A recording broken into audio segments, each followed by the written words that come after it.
And as you hear the theme tune slowly fading away into the background, it's time for me to say hello, my spooky friends, and welcome to the Paranormal Tourists. It's episode 5, and if you missed episode 4, which was called The Roundheads vs. Dave, then you can go back and listen again. You can find us amongst other places on Cotswold Radio's Mixcloud. But first, listen to this week's show entitled Episode 5, The Pin-Spitting Witch vs. the Crumpet. If it's your first time listening to the Paranormal Tourists, then let me explain. Each week we give you tales of the supernatural, but more importantly, we talk about places that you can visit, hopefully for free. And also give you details about ghost hunts that you can go on, and spooky things to see and do throughout not only the Cotswolds, but also slightly further afield. All served up with a healthy dose of folk songs and spooky music to occupy your time as you travel to your destinations. After all, we are the Paranormal Tourists.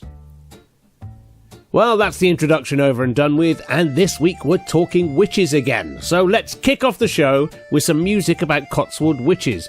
Don't forget, there are still hundreds of witches here in the Cotswolds, and no, they're not all women. And if you're visiting the Cotswolds from abroad especially, be aware that witchcraft here is still a thing, along with many other different pagan beliefs. So, also, this song is the most painful song I have ever recorded, as I was playing percussion on this, and it involved me hitting boxes and drums and various percussion instruments with my hands for what was possibly hours of recording. So listen to my pain, listeners, as we hear The Witches of the Cotswold Hills.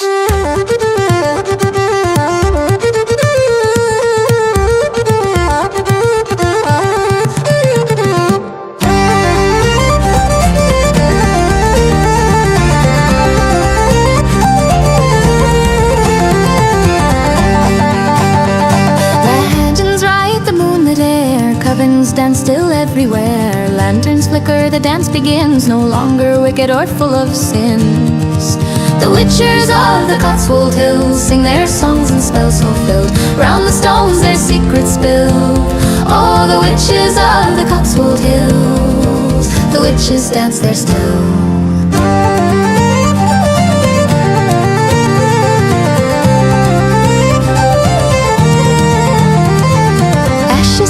From ancient fires, eyes like embers, hearts conspire. The coven dances never tires, as brand new legends they inspire.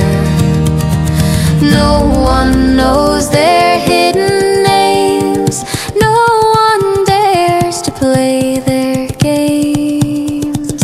The witches of the Cotswold Hills sing their songs and spells fulfilled, round the stones their secrets spill. Oh, the witches of the Cotswold Hills, the witches dance there still.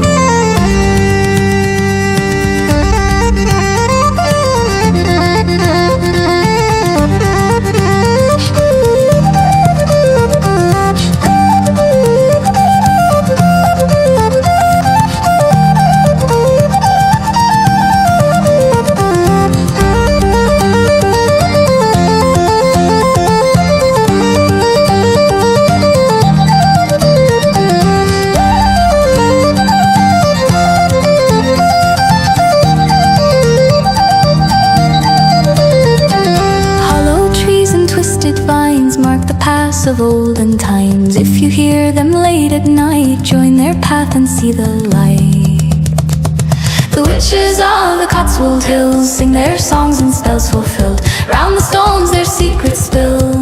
Oh, the witches of the Cotswold Hills, the witches dance there still.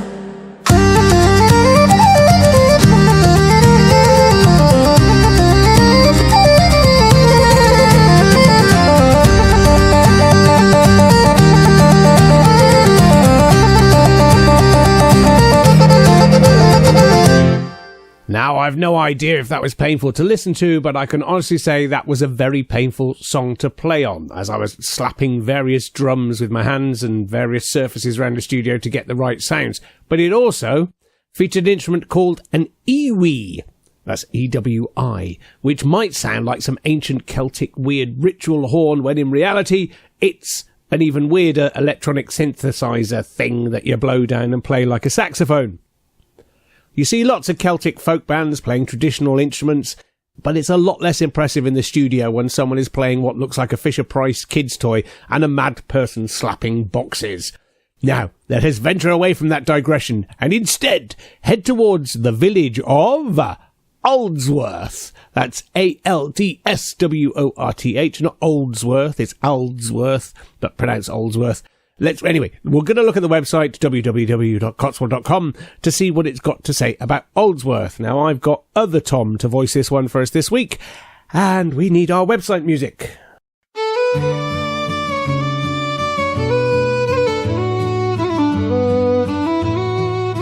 Oldsworth is a quiet, unspoilt village located just off the Cirencester to Burford Road, some 3 miles from the well-known village of Bybury. Large fields, farms and open countryside surround this small village with its quaint 18th and 19th century buildings. The village church dates back to late Norman times and is remarkable for its Norman and Perpendicular elements and 14th century tower and 15th century spire. Oldsworth Spire, which is very rare in the Cotswolds, can be seen for miles around. In the sloping graveyards are the tombs of the Garns, who pioneered the conservation of the Cotswold sheep breed. Hop to the Sherborne Arms, which has been the heart of the village since 1799, or venture just up the road to Upton Smokery to buy delicious smoked meats and smoked fish. Thank you, other Tom. So that's the information from www.cotswold.com, but we have another site to check out as we're going just outside the village of Oldsworth to start with, as we're going to go to Lodge Park and the Sherborne Estate. So this is the National Trust property, so let's see what their website has got to say about these things. Now, this is the www.nationaltrust.org.uk website.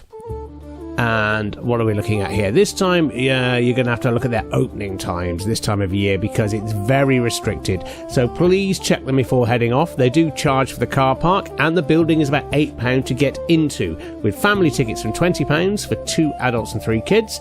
And of course, the National Trust has a membership scheme which allows you to get into these places.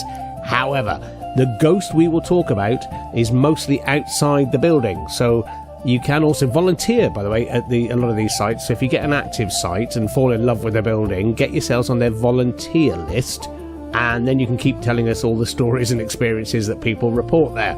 So if anyone has seen the ghost here or anywhere, always remember you can email us and we'll put it out on the show. So that's paranormaltourist@hotmail.com.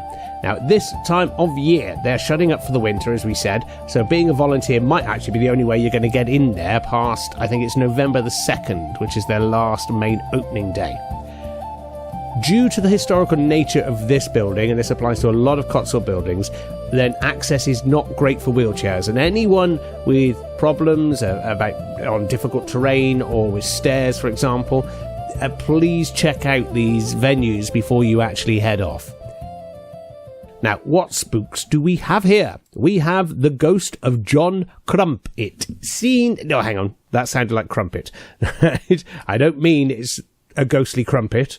That should have been John Crump, it is seen. Right, so here we go. John Crump.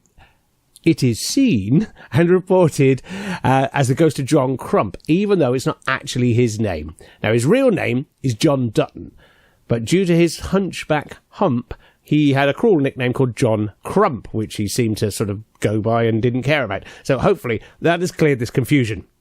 Anyway, no ghostly crumpets.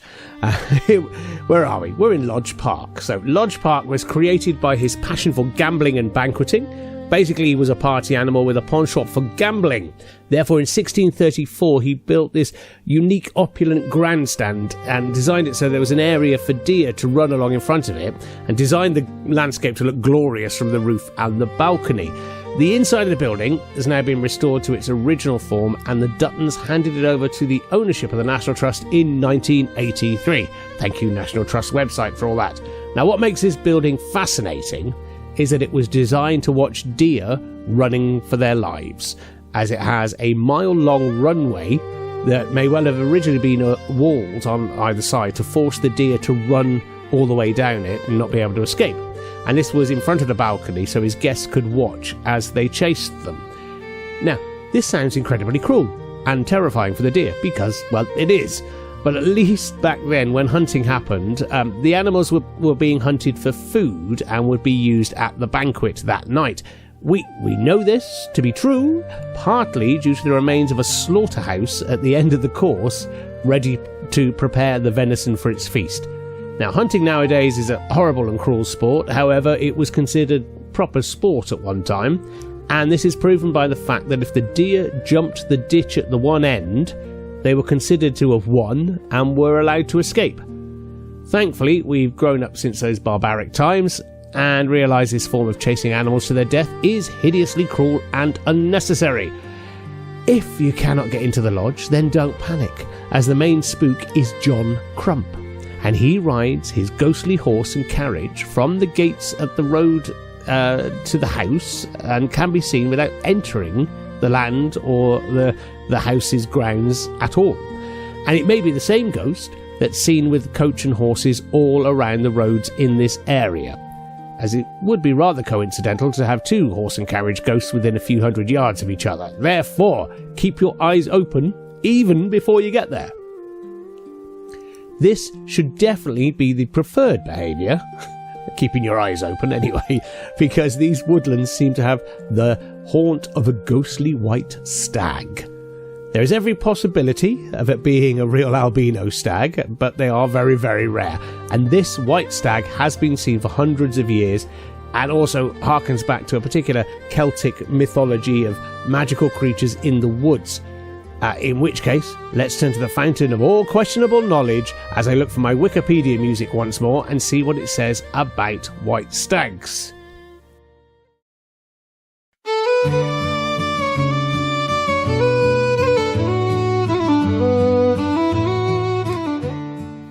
In the folklore section, it tells us about stags in Celtic mythology.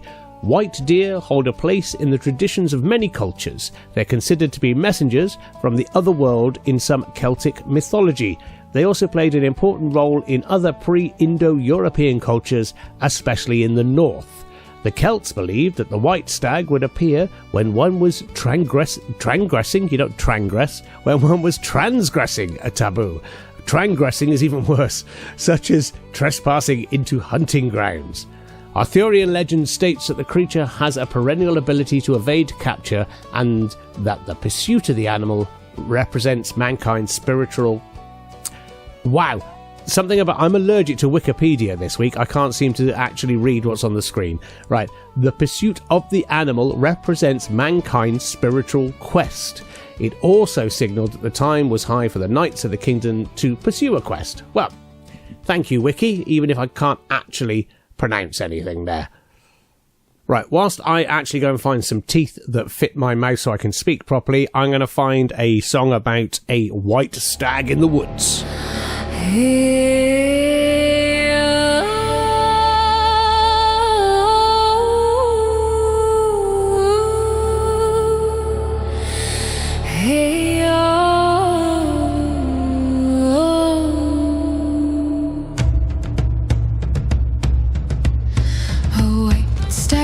Through the dark green maze with eyes like moons, you are in his gaze. His antlers carve the clouds into his silent warning breaking through. The hunter rides the breeze tonight, a hunter's wrath in the pale moonlight. Tread softly now on borrowed ground, the stag will hear your every sound. He watches from the hunting ground, the stag will hear your every sound. Footfalls crack on ancient leaves, the trees hold tales no one believes. But winter winds will softly hum, you'll hear his horns before he comes. The hunter rides the breeze tonight, a hunter's wrath in the pale moonlight. Tread softly now on borrowed ground, the stag will hear your every sound. He watches from the hunting ground, the stag will hear your every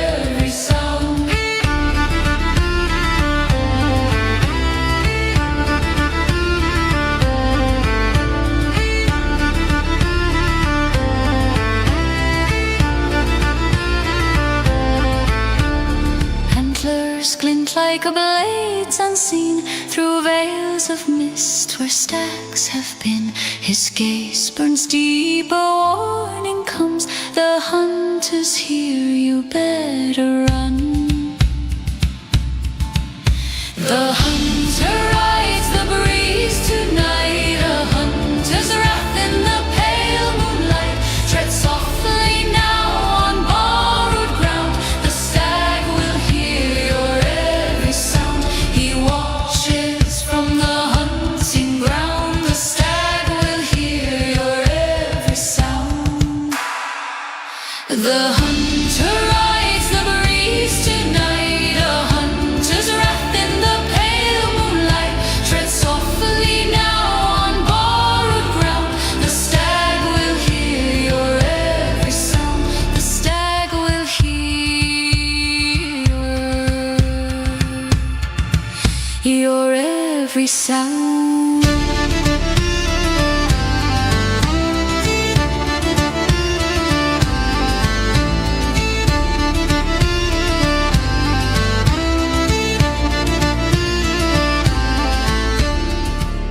Anyway, I massively digressed there with a song about a white stag, but that is technically our freebie spook of the week. You can find a white stag, but also the ghost of John Crump. You do not actually need to pay to get into the park to see the spook as it's driving around on the roads.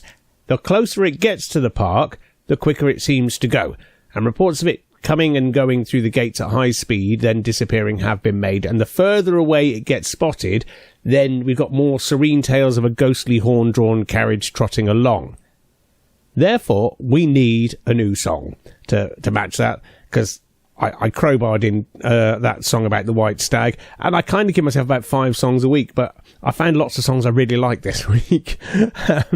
Now, we've got a song here that was written for the show, and it was loosely based on the legend of John Crump. I did get asked about the songs, and Tom and I, not other Tom, who does the voices, this is the OG Tom, and so him and I are both in a few bands, and several of us are session musicians for lots of other singers and bands.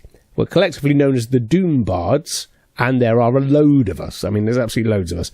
Therefore, if I can find an existing song about the hauntings, or closely linked or similar, something to do with the Cotswold area, then I will use those. However, often we will write stuff just for the show, or songs that we wrote years ago when we were ghost hunting, often when we were in the immediate environment. I will add, if the song got finished, then it probably meant that we didn't experience a ghost at the actual place we were in and just sat there writing a song. Now, you can come along and join the Paranormal Tourists on a ghost hunt, possibly even sit there writing a song with us. And it's next to the radio studio at the old prison at Northbeach on Halloween night itself, right through until the early hours of the morning. Now, if you go to www.stickyproductions.uk/ghost hunting, then you'll find the ticket page for Halloween. And we've teamed up with Incarcerated Cabaret, which features some of the musicians and singers from the songs that we play, as they're doing a cabaret show with the band Frankenstein's Lobster, the people who play the theme tune to this show. Wow, this is complicated. I'm hoping you're getting all this. And then if you have a ghost hunting ticket for that show, you stick around until it's gone like 2 in the morning in the haunted cells, the cellars, the courtrooms and so on, joining in with all the ghost hunting experiments that we're going to be doing that night. If we manage to get anything recorded that's spooky, we'll be putting it onto the show as well. If we manage to get anything recorded that's or written that's not spooky but is a good song, we might put that on.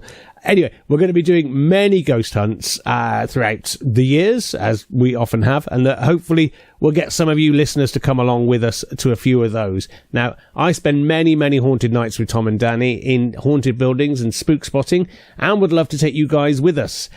And we're going to tell you all about those in up-and-coming ghost hunts, in up-and-coming shows about the ghost hunts when they happen. Whoa, I'm finding it difficult to speak. It's been a long, long week this week.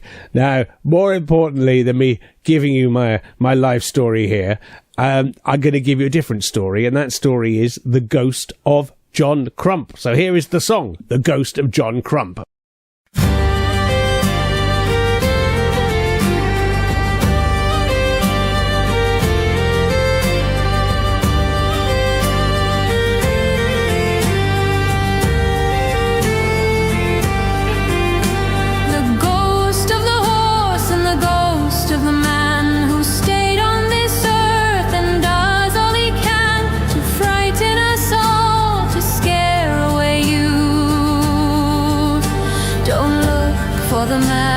man, whatever you do, don't look for his soul, whatever you do. The hunchback of old who drives his dark coach on evenings so black he tries to approach. At speed he advances and terrifies all, denoting the fate to which we might fall. You hear the thunder of hooves on the ground, stopped in your tracks at this terrible sound. You see him ride close, you see him ride near, the ghost John Crump that fills you with fear. He comes for your soul and all you hold dear. The ghost of the horse and the ghost of the man who stayed on this earth and does all he can to frighten us all, to scare away you. Don't look for the man, whatever you do. Don't look for his soul, whatever you do.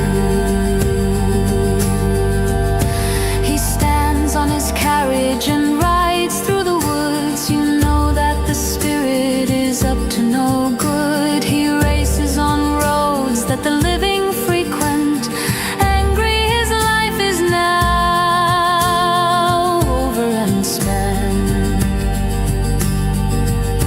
He tries to run down all the people he spies. His echoing laughter rings out through the skies. You have the life force he wants and he sees. He waits for the living and hides in the trees to terrify all as the devil decrees. The ghost of the horse and the ghost of the man who stayed on this earth and does all he can to frighten us all, to scare away you. Don't look for the man, whatever you do. Don't look for his soul, whatever you do. But we have a hope and we have a chance. You walk through the woodland and may catch a glance of creatures so magical out on display. 1 minute it's there and then runs away.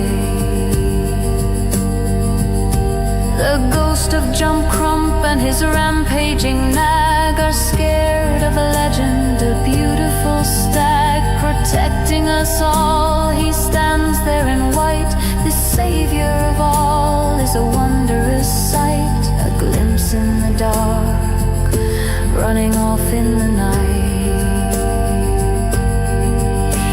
The ghost of the horse and the ghost of the man who stayed on this earth and does all he can to frighten us all, to scare away you.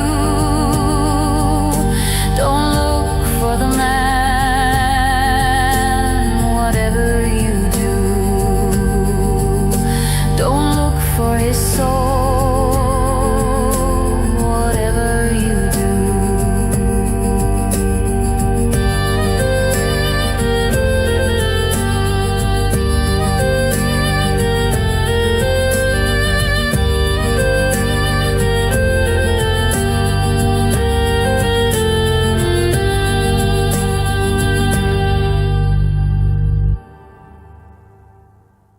One thing I really do love about the Cotswolds is the collection of rather strange names for places. Like, you get places around here like Hetty Pegler's Tump, for example, a burial mound that we'll cover in more details in a later show. Or there's a really weird name called Ready Token.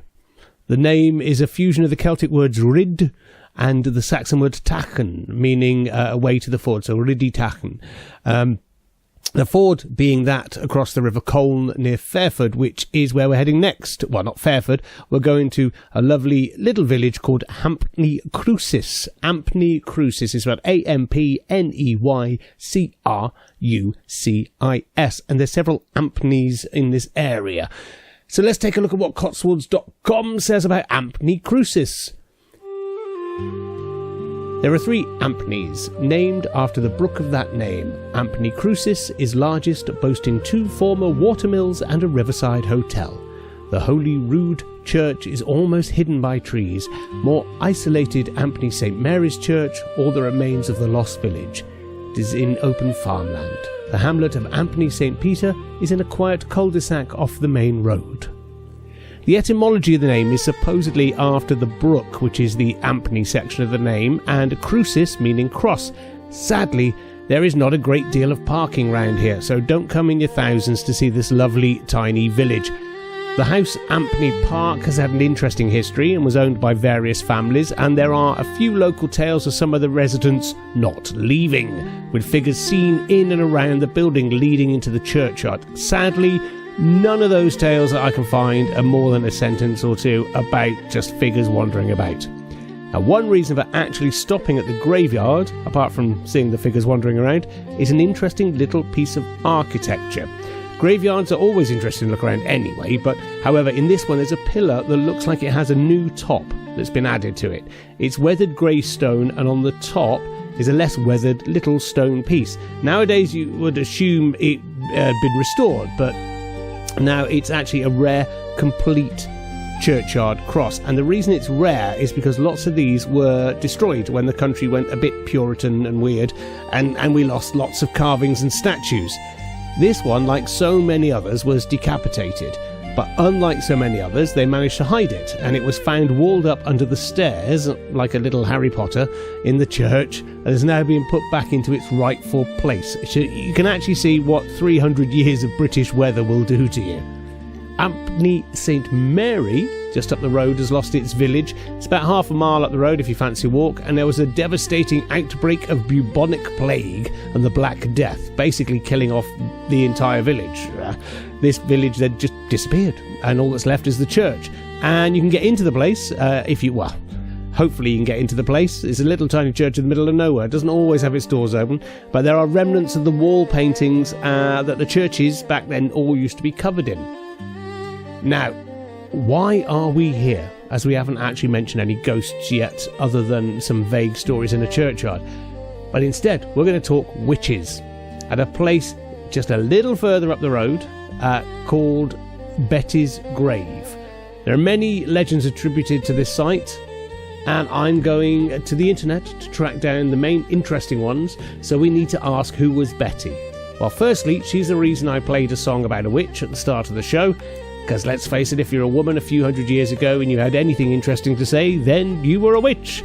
And I'm sure that America will start this tradition again very, very soon, as it seems to be reverting back to treating women as second-class citizens, and I'm sure the insanity of Trump will very soon declare that aspirin is the leading cause of women turning into witches, with his mad followers reinstating witch burnings and installing gibbets at crossroads outside villages, which is what this is. It's a crossroad outside a village.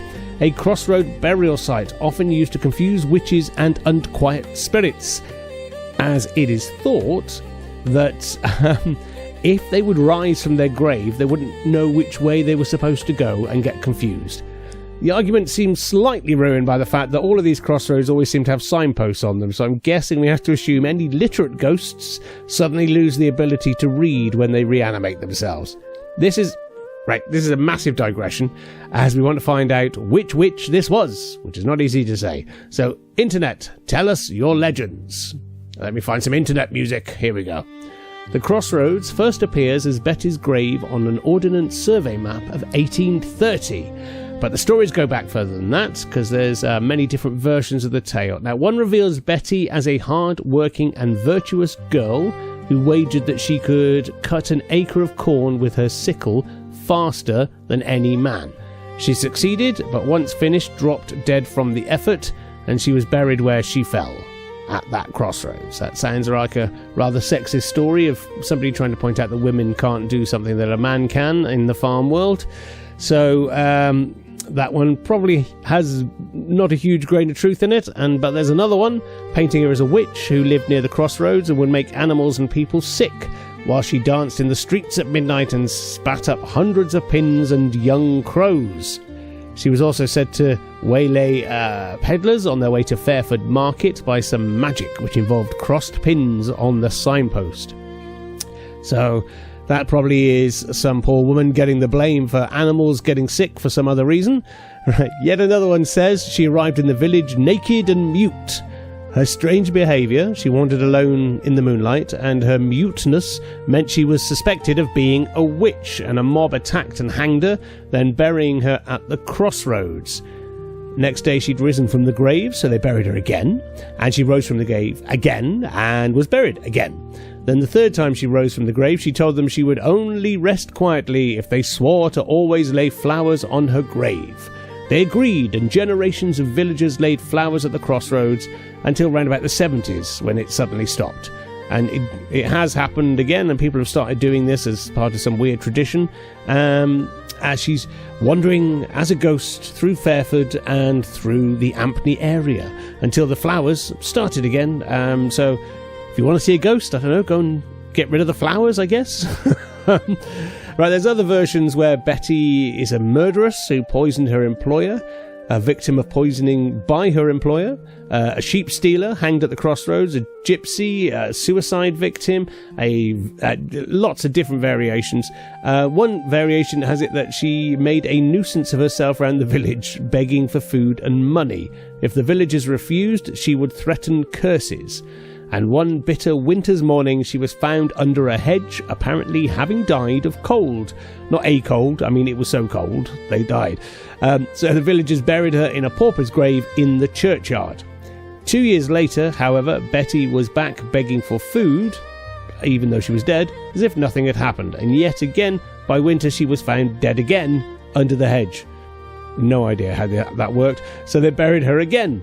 2 years on, she reappeared yet again, and after making a nuisance of herself, was found under the hedge again.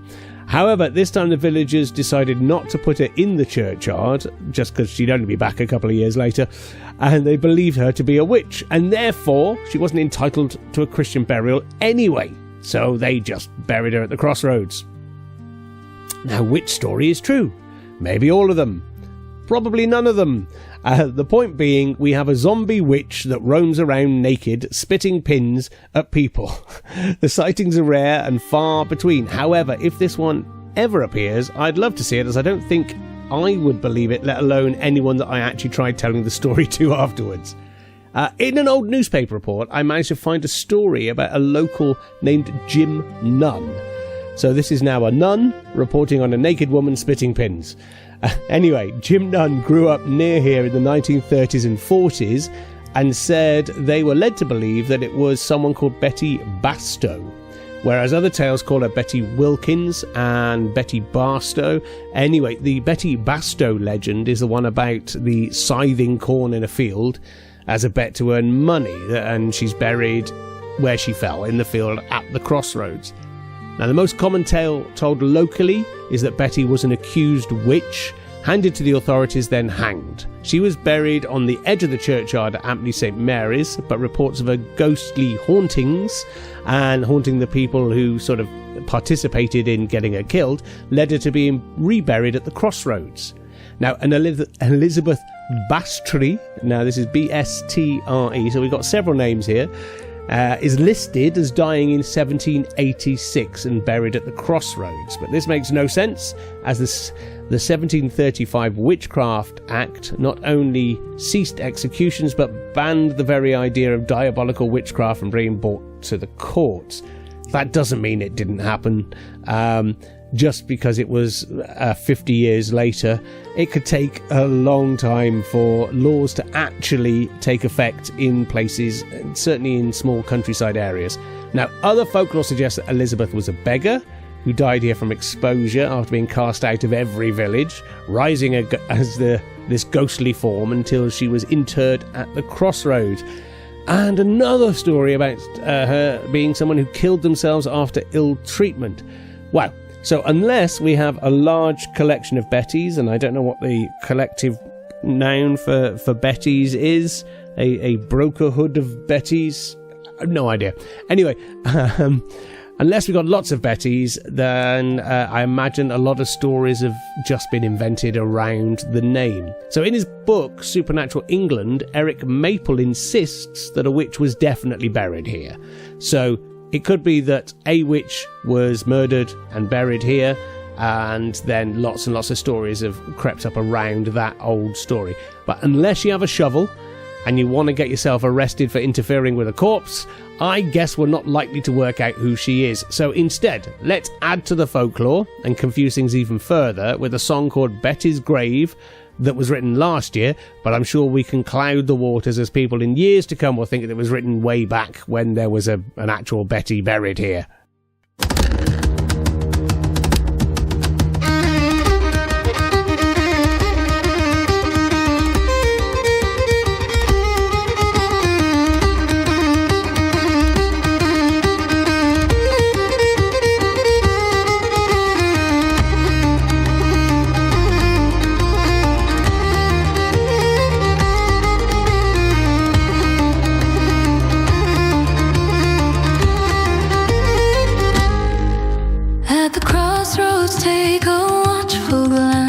Silent Betty would always dance, naked feet on this Cotswold way, this muted tale that she cannot say. Betty's grave where the truth won't sleep.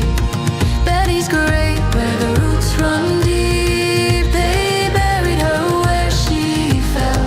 Betty's curse from the fires of hell. Naked truth, she wore no shame. We wonder what's her real.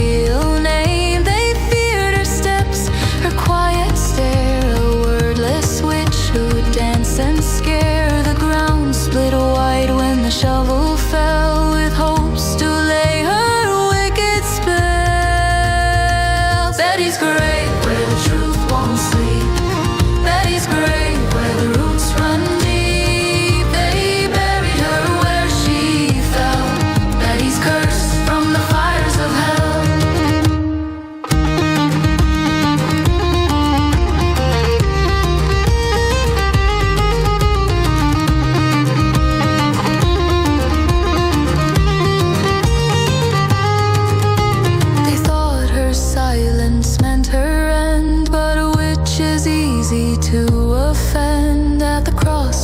She walks at night, silent steps in the cold moonlight. These foolish folk from all around fear the feet that don't make sounds. She will return to wreak revenge. Who she is not quite clear, but don't get close or wander near. Betty's grave where the truth won't sleep. Betty's grave where the roots run deep.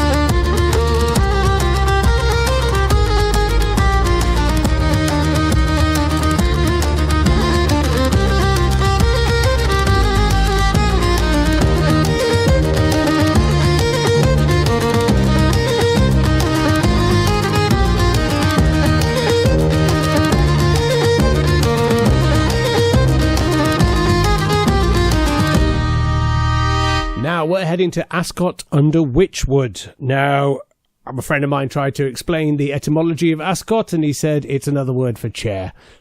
I'm not going to explain that. Let's see what Cotswold.com has to say about the place. The village of Ascot under Witchwood is situated on the south side of the River Evenlode and lies on the Cotswolds at Malvern's Railway between London and Worcester. It's one of three Witchwoods, the neighbouring villages of Ascot, Milton and Shipton, once part of the great medieval Witchwood Forest. Let's get Tony to read this one. During the Norman period, Ascot was granted to Roger d'Aulay, and the east end of the village is still known as Ascot's d'Aulay. The castle that he built was demolished after only 50 years, but the earthworks, unfortunately not open to the public, can still be clearly seen from the public footpath by the river. The west end of the village is known as Ascot Earl, after an Earl of Worcester, and also had a castle, though this was probably only wooden and today only earth mounds mark the site. On the green in the centre of the village there is a bench around a chestnut tree, a memorial to 16 local women, the Ascot Martyrs of 1873, who campaigned for better wages for agricultural labourers. In the church, which is late 12th century, is a commemorative tapestry, which is well worth seeing. The Ascot Martyrs were 16 women, some with babes in arms, who were imprisoned in 1873 for supporting striking farm workers in the Oxfordshire village of Ascot under Wychwood. The traumatic event led to a major riot in Chipping Norton and a reprieve from Queen Victoria. Their legacy today is that in 1874, picketing was made legal and local religious leaders were no longer appointed magistrates. Ascot under Wychwood has a website called ascotunderwychwood.org.uk, and their spring newsletter had an interesting tale about spooks in the area. The article was written by Wendy Pierce, but I'm going to paraphrase it a lot, as it's a bit too long for the show, and it also mentions Shipton under Wychwood. And if it's a nice day, this can be a nice trek, being only about 3 or 4 miles away. So, what have we got here? We have got Ascot Manor, the oldest building in the village, has long been associated with the presence of a ghost, and in a similar way, so has the Grange. But the Grange's ghost only appeared in the 19th century. In the church, near the lectern, is a plaque commemorating Elizabeth Harris, who was the mother of Esther Boys. It was believed that Esther Boys' ghost would sit crying on the stairs at the Grange in their home. Sadly not a ghost we're going to be able to investigate, as people do object to random weirdos like us turning up and knocking on their door asking if we could see their spooks. So back to what they've written here. It says, under Shipton Bridge is said to be laid the ghost of Sir John Reed, the owner of Shipton Court. An incident occurred while Sir John and his butler Sindon were together in one of the courtrooms in a none too sober state. No one ever really knew exactly what happened, but Sindon was found dead, having, it was believed, struck his head on the fender following a fall. Not an easy sentence to go for, that one. Right, a patch of blood is supposed to still be visible under the carpet. Sir John never got over the incident, and following his own death, his ghost was said to be seen in various places around the court. In the end, and this is true, a party of clergymen came to Shipton and laid his ghost under Shipton Bridge, where it still remains. Now, by the word true, I'm sure that they turned up. Whether his ghost was laid to rest under Shipton Bridge, we do not know. It's a very strange place to put it. As well as a hunting lodge, there were several keepers' lodges throughout the forest, and a notorious murder was committed close to South Lawn Lodge in 1824.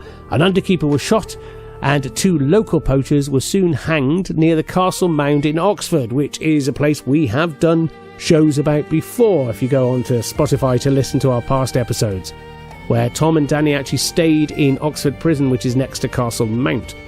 They protested their innocence until the end, a true occurrence, but were these men really responsible, or were they scapegoats under the power of the local gentry who raised a big hullabaloo about the crime? Probably that one.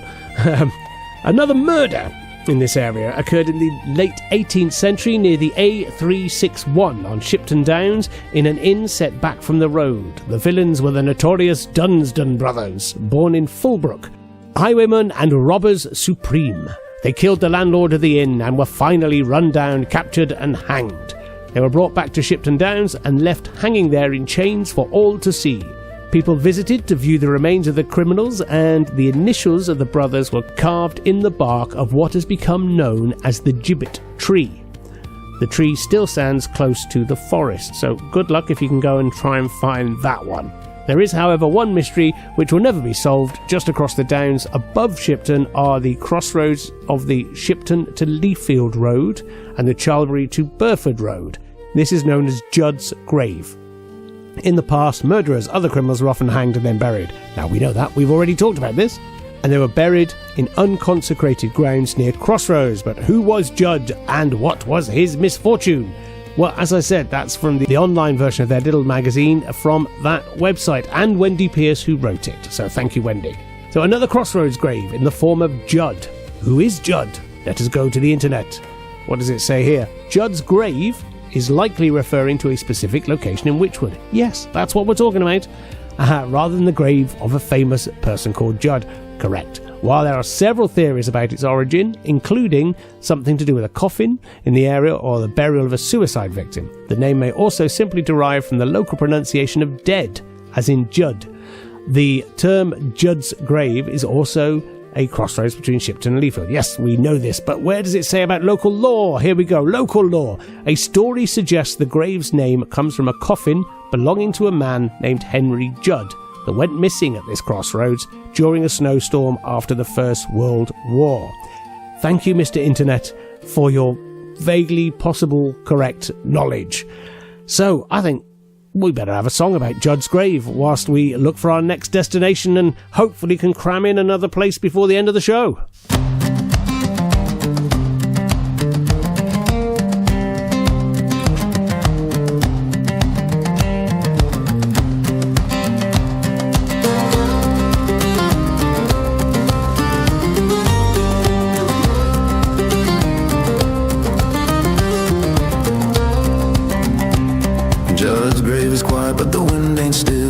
Through the pines like it's got a will. One night it screamed and it stole the lid from Judd's old coffin where his secrets hid. Oh Judd, there's a grave but we don't grieve. Laughter ever after, a tale we can't believe. The wind took your cover, the road took your name. Now the crossroads mocking at you with your everlasting fame.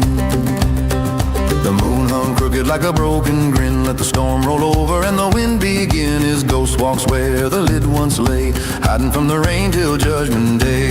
Oh Judd, there's a grave but we don't grieve. Laughter ever after, a tale we can't believe. The wind took your cover, the road took your name. Now the crossroads mocking at you with your everlasting fame.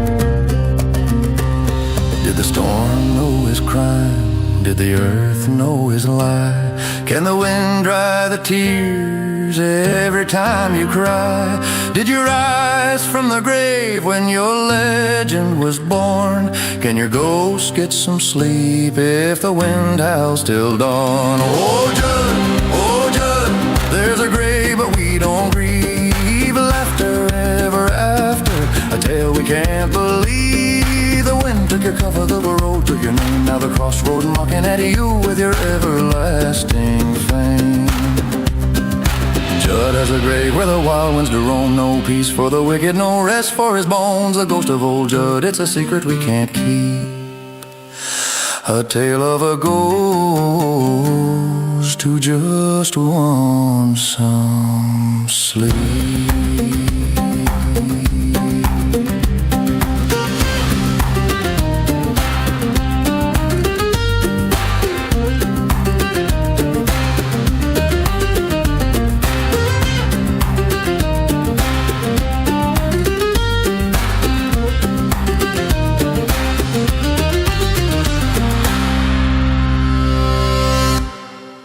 We are now off to Astle as I cram in another story and a possible freebie for you to go and check out at Astle. So what does Cotswold.com say about Astle?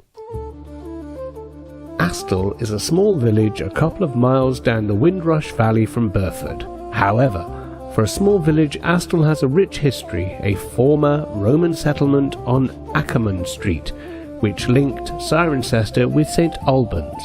The village church dates back to the 12th century, possibly earlier. and the Elizabethan manor house, Astle Manor, was home to the Mitford sisters. It was here that Nancy Mitford penned much of Love in a Cold Climate. Astle Manor is not open to the public, but every other year the gardens of the manor house are open for a major sculpture exhibition.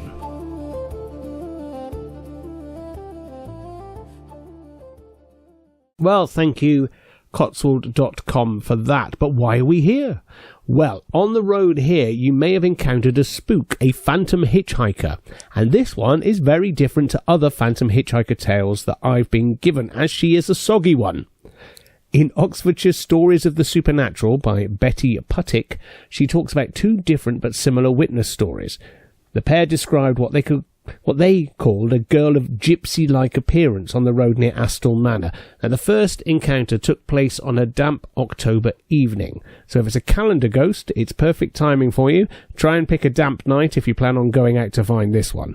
The driver in question reported seeing a girl with dark shoulder-length hair, olive skin and a gypsy-like appearance, who flagged him down and climbed into the passenger seat without speaking. The driver noticed that the girl was not just damp, but absolutely sodden, wet to the skin, and made a comment about this about getting her home before she became ill, when the girl suddenly said, "It's too late, he's gone," and then she disappeared. Now, the second encounter happened on an afternoon in March. Sadly, no mention of the weather. A driver was driving through Astle on her way to Burford to collect her son from school when she was flagged down by a girl with a very similar appearance to the previous encounter. As before, she was described as being soaking wet, and she looked very distressed, but greeted the driver by saying, "You got my message then." Before climbing into the passenger seat, the confused driver asked the girl what she meant, but the girl responded, "The water, the river, he's gone," before they vanished into thin air. It's unusual that nobody has suggested an explanation for these two very similar encounters. Normally it comes up with some story about something that happened on that road, but I can't seem to track down any girl that died there, or something that drowned in the river, or maybe I can't find a link at all. Now, the girl's wet appearance kind of suggests that the river has got something to do with some tragedy in the nearby Evenlode River, but as far as I'm aware, nobody's managed to connect Astle's phantom hitchhiker to any real-world deaths or people. But we seem to have come to the end of this week's roundup of paranormal tourist Cotswold destinations. But we do want to hear from you and the places that you want us to visit. You can get in touch with us here at Cotswold Radio on air, or even contact paranormaltourists@hotmail.com. You can join us on a ghostly ghost hunt yourselves, that being on Halloween night here at the old prison at Northleach. Go to the tickets page on www.stickyproductions.uk and click on tickets. Don't forget, we have a load of events happening for families and kids this half term as well, up here at the prison, including the Scary Bears Picnic, where you get to make teddy bears and Halloween costumes for them, and the escape rooms in the prison cells, and the pumpkin puzzle. There's lots of things for you to come and have a look at. Check out the actual website, the ticket page, and some of those are free as well. So stickyproductions.uk, and it tells you some of those are free. So please double check what day they're on and which ones you've got to have tickets for and which ones you can turn up for free. So lots to do this Halloween.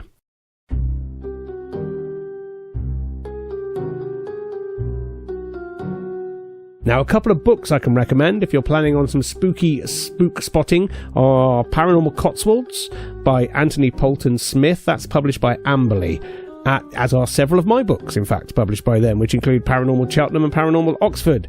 And if you want to head slightly outside the Cotswolds to the west, there is Paranormal Forest of Dean by myself as well. And if we're heading west, apparently Gloucester is classed as Cotswolds now. So if you look at Cotswold.com, that's what they say. Gloucester is kind of right on the edge. And there is a book in that paranormal series about Gloucester as well, written by Lynn Cindery. All of those have places that you can visit. If you're on a budget, and also on Amazon, and want to know how to go ghost hunting, there's a short book by us from the show called The Paranormal Tourist Guide to Ghost Hunting, or How to Spot Spooks. Oh, got there in the end. A small book that only costs £3.99. Well, that just turned into a very long advert for books. Basically, if you're into ghost hunting, get a big bookshelf, as you're going to end up collecting a lot. Everywhere my family goes on holiday or days out, I end up in the local bookshop or gift shop buying either local folklore books or history books. I admit I am an addict.